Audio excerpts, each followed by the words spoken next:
كلمات الله التامات من غضبه وعقابه ومن شر عباده ومن همزات الشياطين وأن يهدرون. نعوذ بالله الذي يمسك السماء أن تقع على الأرض إلا بإذنه من شر ما خلق وذرى ومن شر الشيطان وشركه.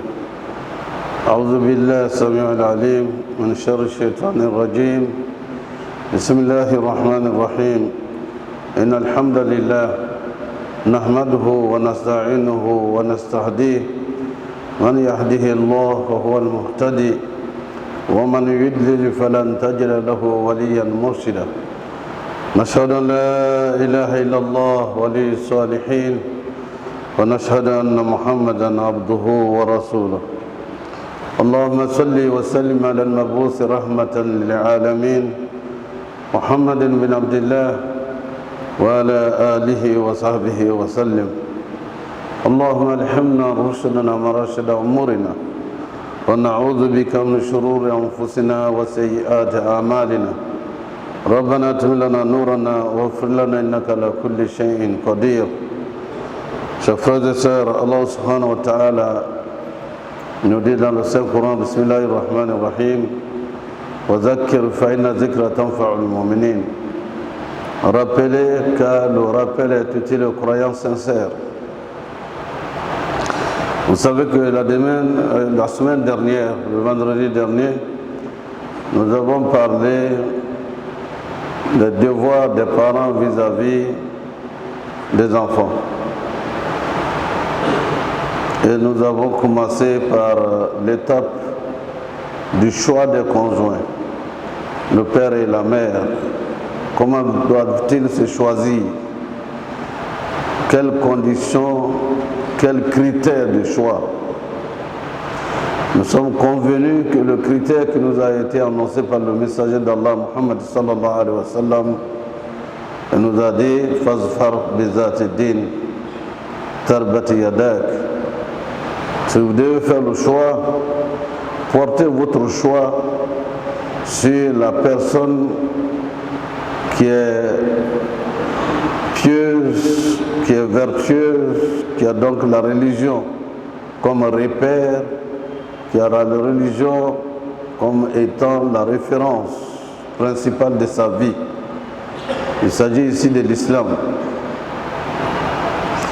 Et lorsqu'il s'agit également de la femme, de la fille, ce n'est pas forcément les parents qui doivent choisir à la place de la fille, ce qui est très fréquent dans certains milieux musulmans.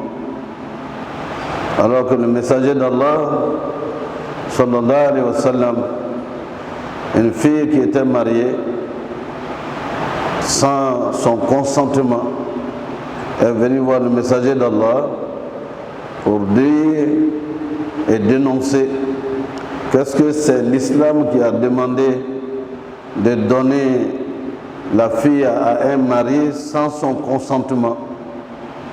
Le prophète a dit non. La femme a le droit de choisir et donner son accord pour être mariée à un homme. Elle dit c'est mon cas. Mon père m'a prise et m'a donné à quelqu'un sans demander mon avis.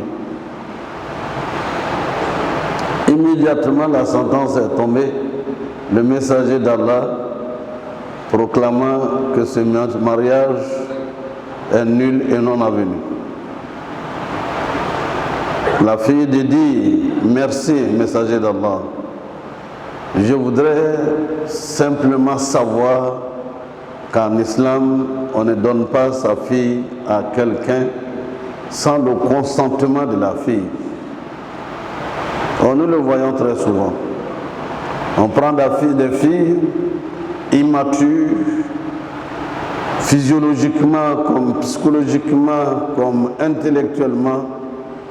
On dit, aujourd'hui c'est ton mariage. Et puis ça va, on a fini. Et on dit que le mariage est célébré. Cela se faisait. Mais pourquoi nous revenons là-dessus?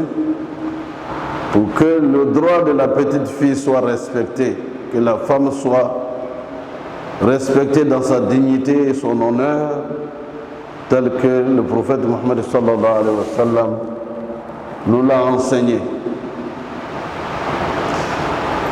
Les étapes du mariage, nous en avons parlé. Parce qu'il s'agit d'un projet. Pour avoir des familles solides, il faut que la base de départ soit solide. Et la référence principale est le Coran et la Sunna du prophète Mohammed sallallahu alayhi wa sallam. Et dans cela, le messager d'Allah est le prototype et le modèle parfait de ce qui doit être fait pour que nos familles soient solides, que nos enfants soient ce que nous souhaitons et non d'autres types d'enfants. Nous avons parlé de la grossesse, tout ce qui doit se faire la nuit des noces, les bénédictions, les prières, avant les rapports intimes, les bénédictions et les prières qui doivent être faites. Tout ceci comme droit de l'enfant qui va naître. Et lorsque tous ces aspects sont respectés, le reste est toujours entre les mains du Créateur du monde. Parce que l'objectif est d'avoir une progéniture qui soit fière d'être musulmane, qui applique les règles et les enseignements de l'islam. Et les premiers garants de cela, c'est encore le père et la mère. Nous sommes allés jusqu'à après l'accouchement. Qu'est-ce qu'on doit faire comme droit de l'enfant? Cela, nous avons dit, faire appel à la prière dans l'oreille droite de l'enfant et l'ikama dans l'oreille gauche de l'enfant. De préférence que ce ne soit pas un fumeur qui respire ces ordures dans les oreilles de l'enfant qui vient de naître, qui est pur, de toute pureté, alors que ce soit quelqu'un qui soit en pleine possession et qui soit vertueuse en un mot. Et cette vertu qui s'inspire du modèle prophétique, sallallahu alayhi wa sallam. Une fois cela fait, dès ce moment-là encore, mettre la main, le doigt dans le miel et le mettre sur la langue de l'enfant.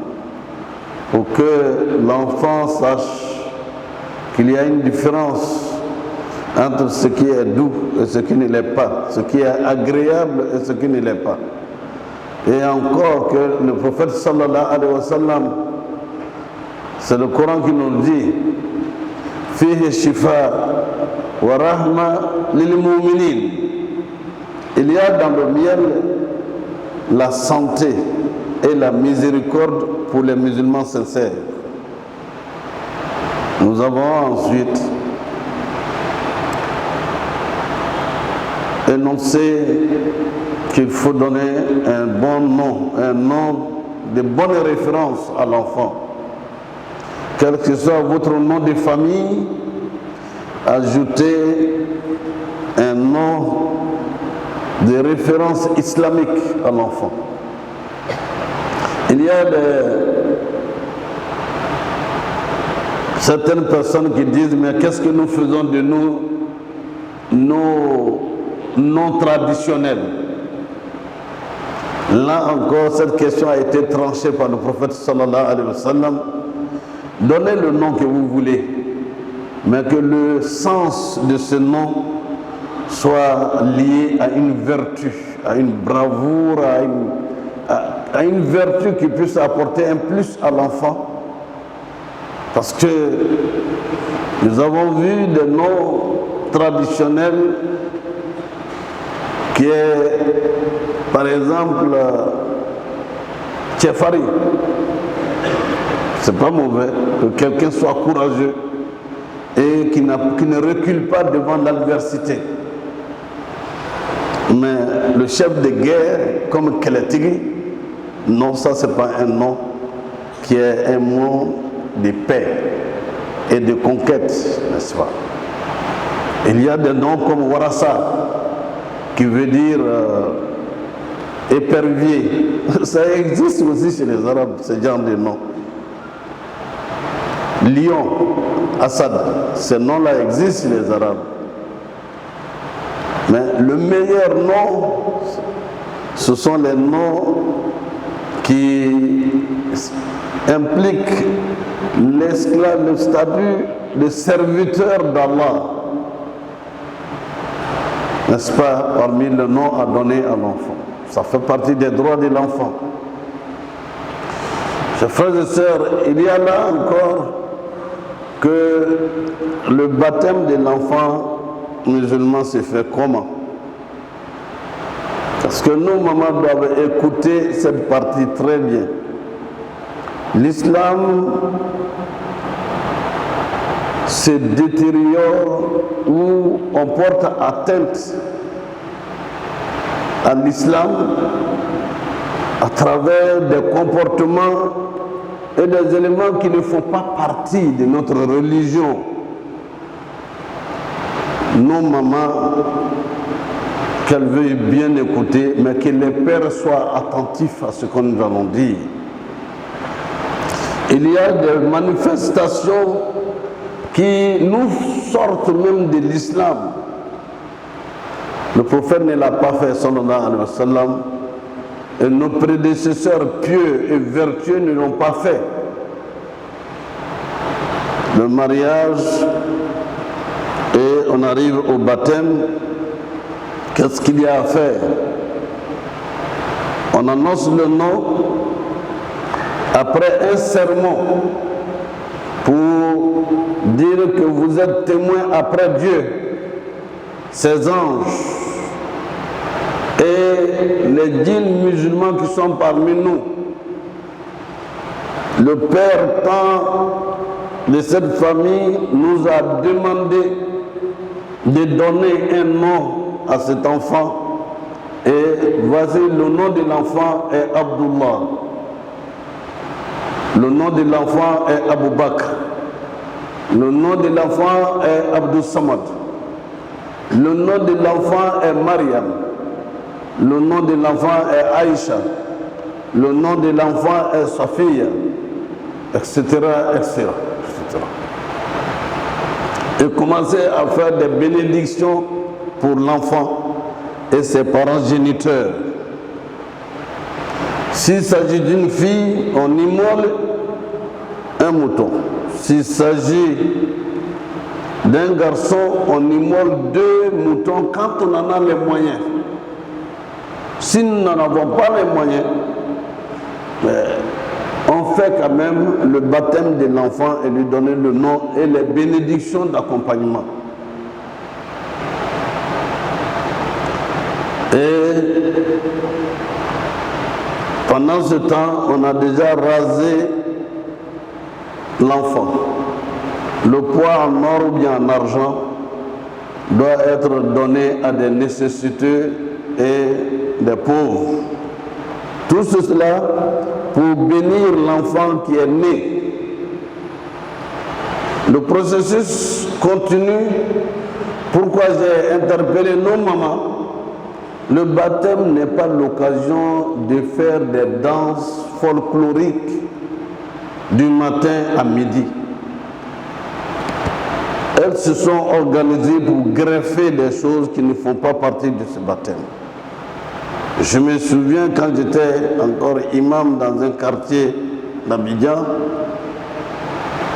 dans les années 88-89, là, on faisait après la prière de Fajr à 6h30 ou 7h, on faisait le baptême à 9h, 9h30, le père va à son travail et au service. Et le baptême est terminé. Pas de danse folklorique, pas de chansons folkloriques, pas de griots qu'on appelle ça et là pour chose. Simple, simplifié. L'enfant à la baraka, tout le monde a béni l'enfant, tout le monde a apporté les bénédictions. C'est largement suffisant. Mais, Bouloumafra, contribution ici, contribution comme elle a donné pour moi. Moi aussi, je vais donner telle chose, je vais donner savon, je vais donner des pagnes, je vais faire choses. Il y a la déviance qui s'installe dans ce que Dieu a rendu sacré. C'est la même chose pour le mariage. On danse jusqu'à 1h du matin pour encore dire on n'a pas encore chanté les louanges de la femme, on n'a pas encore chanté les louanges de la maman, on n'a pas encore chanté les louanges de la marraine.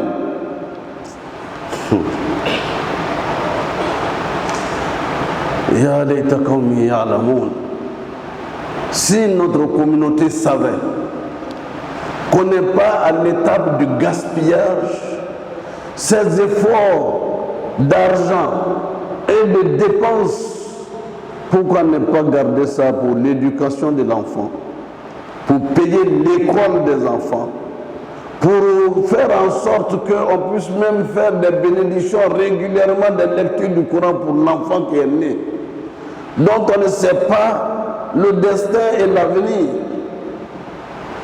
Non. Le folklore commence à ternir l'image de l'islam. Et nous allons rendre compte devant Allah. Comment nous avons remercié Dieu lorsqu'on a eu cet enfant. Il faut donc qu'à tous ces niveaux, nous puissions nous réveiller et faire attention à nous-mêmes et à notre communauté. Nous voulons ressembler à quoi? Où Allah nous dit, Bismillahirrahmanirrahim, Kuntum khayra ummatin ukhrijat lin-nas, ta'muruna bil ma'ruf wa tanhauna 'anil munkar wa tu'minuna billah. Vous êtes une communauté meilleure surgie pour les hommes. Vous ordonnez le convenable, vous interdisez le blâmable et vous croyez en Allah. Et c'est comme ça, la Ummah du prophète sallallahu alayhi wa sallam, c'est l'exemple, ce n'est pas l'exemple que le messager d'Allah nous a montré. Quand vous allez, il y a un décès, l'espace ici est grand. On peut prendre le corps pour venir ici faire la levée de corps et des prières pour le repos de l'âme de la personne qui est décédée. On peut enlever des niveaux 7. Il faut amener le corps ici. On dresse les bâches. Les invités viennent pour saluer la famille. Et ensuite, on prie sur le corps, on l'amène. Mais là encore, il faut aller. C'est la salle climatisée que nous voulons. Si ce n'est pas ça, avant on faisait comme un tawaf autour du corps. Nous avons dit si ça ne peut pas aller plus loin, mettez le corps à côté, mais allez vous saluer et puis les choses. Même les parents viennent se mettre en rang pour aller saluer leurs propres parents pour qu'on dise qu'on les a vus. De quelle religion nous voulons les réclamer devant Allah et devant le messager d'Allah? Alors que nous voulons montrer l'exemple à ces enfants qui sont en train de naître de l'islam tel que le prophète nous l'a laissé comme héritage, sallallahu alayhi wa sallam. Nos parents aussi vertueux qu'ils étaient. Mais je ne sais pas pourquoi nous voulons être complexés pour faire comme les autres. Et les autres ne font même plus autant que nous le faisons. Nous étions admirés que chez les musulmans, c'est simple. Mais chez les musulmans, il n'y a pas beaucoup de dépenses. Et il y en a qui, forcément, veulent fabriquer des caisses pour mettre leur corps. Mais si on emballe le corps comme ça, est-ce qu'il y a respect pour le corps? Est-ce que nous pouvons être plus musulmans autant, prétendre faire mieux que le prophète Mohammed sallallahu alayhi wa sallam? Le cimetière est en train de devenir un ensemble de villas avec un marbre dressé partout. Ça a encore attiré notre attention sur les déviances morales, les défiances des pratiques et des dogmes. Je ne parle pas de ceux qui se mettent dans les boubous pour qu'on les confonde avec les imams et les prédicateurs qui sont là pour attendre la distribution des bananes, des oranges, du pain, de l'ananas, pour s'engager quand on a dit on a donné 10 000 francs ou bien 100 000 francs aux imams, ils retroussent les manches pour commencer la bataille. Nous, on n'en a pas reçu. Nous aussi, on est imams. Où est-ce que nous partons, nous allons? Ce sont ces exemples que nous pouvons montrer. Ça ne fait pas partie de l'islam, chers frères et sœurs. Il faut que nous rattrapions. Nous parlons toujours de l'éducation et de l'orientation des générations d'aujourd'hui et de demain. Et cette éducation ne se fait qu'avec des modèles. L'éducation parentale, les parents doivent être des modèles. Les parents doivent habituer, non seulement exhorter.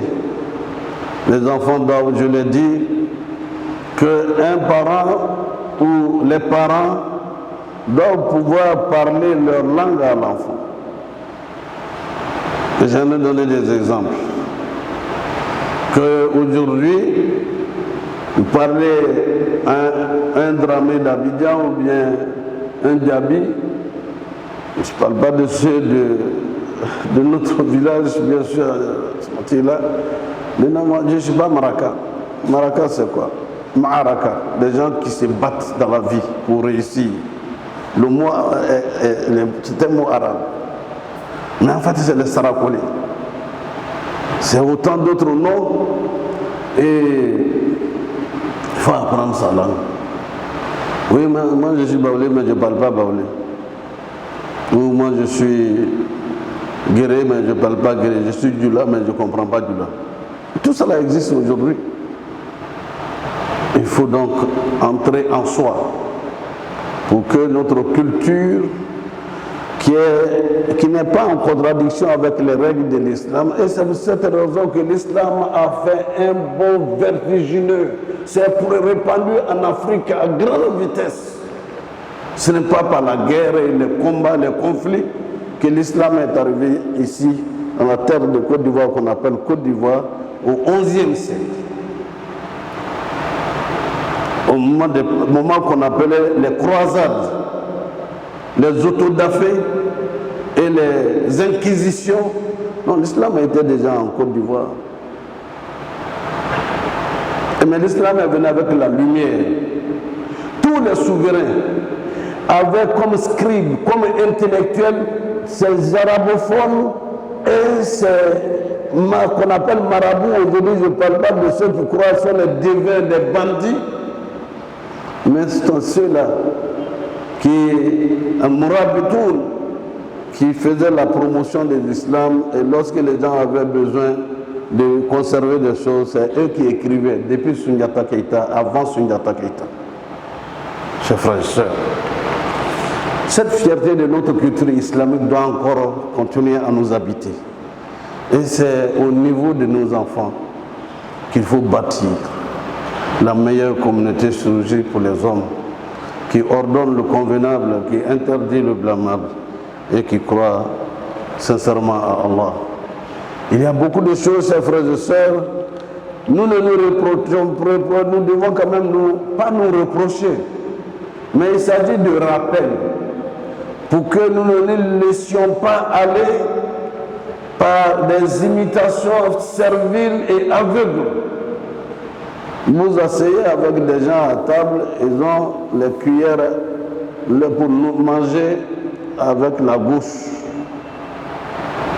Parce que l'autre aussi, quand il mange avec la gauche. Or, toi, on t'a dit depuis le bas âge, et on t'a habitué, et tu l'as fait jusqu'à l'âge de 15 ans, 18 ans, 20 ans. Parce que pour être assis à la même table que les autres, à un moment donné de votre histoire, vous pensez que lorsque vous mangez avec la main droite, vous n'êtes plus civilisé. Alors que la civilisation de l'islam est celle-là qui a rayonné dans le monde à un moment de l'histoire, qui a été la référence de l'hygiène et qui a été la référence du comportement. Encore en Andalousie, les poubelles qu'on a dans la ville, les Français ont pris ça, le modèle en Andalousie au moment où l'islam était encore en Espagne. Pour que ça s'appelle poubelle, celui qui a pris l'imitation, c'est le nom de la personne qu'on appelle poubelle. Monsieur la poubelle a vu ça là-bas, il a commencé à le faire à Paris. Et nous disons, nous croyons que c'est les autres qui doivent nous enseigner ce que nous avons acquis par la sagesse et la bonne exhortation. Donc, chers frères et sœurs, l'islam, nous ne pourrons jamais finir de nous éduquer. Car le prophète a dit, sallallahu alayhi wa sallam, utlub al-ilm min al-mahd ila al-lahad. Recherchez la connaissance, le savoir-faire du berceau jusqu'à la tombe. Il n'est jamais trop tard pour bien faire, tant qu'on est encore en vie et tant qu'on continue de respirer l'air d'Allah. On connaît, je ne savais pas. Ça, je ne savais pas qu'avant de manger, il faut dire Bismillah. Donc je commence. Je ne savais pas que pour m'habiller, je dois mettre d'abord la main droite en passant ma tête dans l'encolure et mettre la main gauche. Je ne savais pas. Maintenant que je le sais, le Satan va s'éloigner de moi quand je commence. Quand j'ai un nouvel habit, Alhamdulillah, alladhi kasani hada wa razaqanihi min ghayr hawlin minni wa la quwwa. Remercier Allah de m'avoir donné la possibilité de me vêtir d'un nouveau vêtement. C'est pareil quand je dois me chausser le pied droit et quand je dois me déchausser le pied gauche. Ainsi de suite, quand je dois sortir de ce mois. Tout ceci s'apprend dès le bas âge. Et l'enfant, automatiquement, systématiquement, même entre et dit, ah non, papa nous a dit, ou bien maman nous a dit qu'on ne fait pas comme ça. Ils s'enseignent. Et ils apprennent. On ne parle pas ça, les mots grossiers, non, islamiquement, ça ne plaît pas à Allah. Quand on dit à l'enfant, ne fais pas ça, il faut le lui mettre dans la tête qu'on le fait au nom d'Allah. Et le messager d'Allah, voilà ce qu'il nous a dit de faire. Et quand l'enfant fait bien, on le félicite. Et on lui offre même un cadeau d'encouragement. Et quand l'enfant revient, comment ça s'est passé ta journée et à l'école, et on l'encourage quand il a des bonnes notes. Et quand il a des mauvaises notes, qu'est-ce qu'on lui dit? Il faut bien apprendre les leçons. Je veux que prochainement, ça soit mieux. Et d'ailleurs, tu mérites des encouragements, un cadeau. Prochainement, quand il y aura un cadeau, il faut amener l'enfant à s'investir et savoir que son succès, son avenir plaît à ses parents. C'est l'affection qui doit nous amener à inculquer aux enfants cet amour de l'islam. Jusqu'à un certain âge, et il n'est jamais, n'est-ce pas, trop tard pour prendre en main notre destin de musulmans. Notre destin de musulmans. Je reviens encore sur cet aspect que nous avons évoqué, la mère, son rôle dans le foyer. La mère, sa responsabilité dans le foyer. C'est vrai. Le prophète sallallahu alayhi wa sallam nous a dit kullukum ra'in wa kullukum mas'ul an ra'iyatihi. Vous êtes tous comme des bergers, hommes et femmes. Et vous allez répondre devant Allah la manière dont vous êtes occupés de vos enfants. Dieu vous demandera des comptes sur la manière dont vous êtes occupés de votre épouse et vice-versa. Mais Dieu vous demandera de compte de la manière dont vous êtes occupé